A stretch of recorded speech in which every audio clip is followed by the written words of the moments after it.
Сенаторы от обеих партий в Палате представителей США призвали правительство Пекина освободить уйгурского бизнесмена Акбара Асата и правозащитника Дин Зяси. Представители обеих партий, включая члена Комитета по международным отношениям Сената США Джима Риша и сенатора Криса Кунса, выразили серьезную обеспокоенность нынешним положением бизнесмена Акбара Асата, который был несправедливо задержан 8 лет назад. В заявлении говорится, Акбар Асат лишь один из многих уйгуров и других мусульман, чьи права человека нарушаются Китайской коммунистической партией. Соединенные Штаты США не могут закрывать глаза на геноцид и преступления против человечности, совершаемые Китаем в отношении уйгуров и других мусульман. Соединенные Штаты будут продолжать бороться за их права на международном уровне и требуют освобождения всех несправедливо задержанных, включая Акбара Асата. Уйгурское движение, выступающее за права уйгуров во всем мире и лоббирующее против продолжающегося геноцида уйгуров, добивается создания уйгурской фракции в Конгрессе США.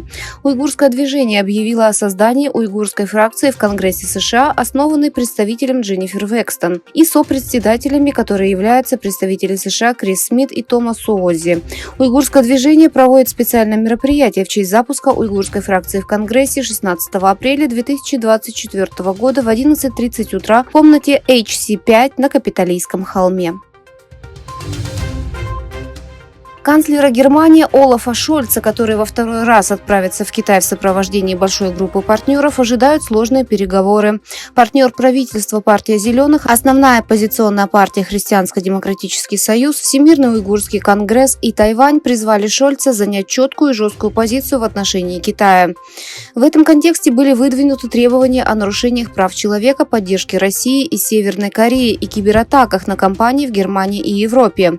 Всемирный уйгурский конгресс, базирующийся в Мюнхене, обратился к Шольцу с письмом, в котором попросил его обратить внимание на нарушение прав человека в Восточном Туркестане, Тибете, Гонконге и Тайване. Он также попросил его защитить уйгуров, тибетцев, гонконгцев и китайцев, живущих в Германии.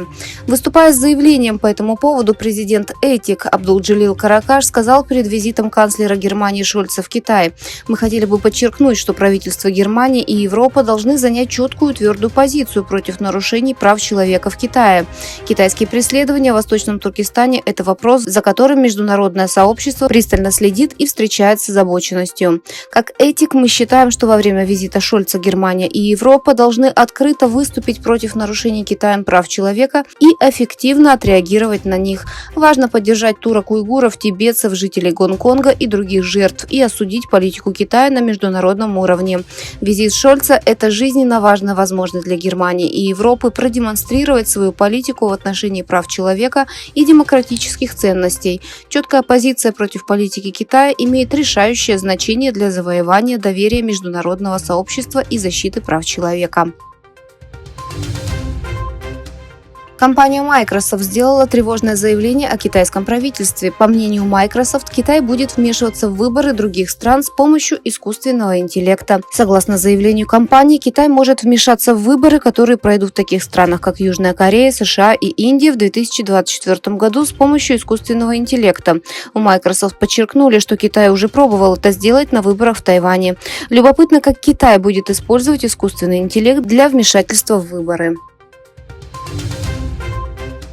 Израильские СМИ заявили, что ущерб от атаки иранских беспилотных летательных аппаратов для израильской экономики составил 1 миллиард 350 миллионов долларов. Израильская армия объявила, что 99% из более чем 300 беспилотников и ракет, выпущенных Ираном по Израилю, были сбиты. Представитель израильской армии контр-адмирал Даниэль Хагари сообщил, что небольшое количество иранских ракет класса «поверхность-поверхность» попало на территорию Израиля, ранив девочку и нанеся незначительный ущерб военному объекту на юге страны.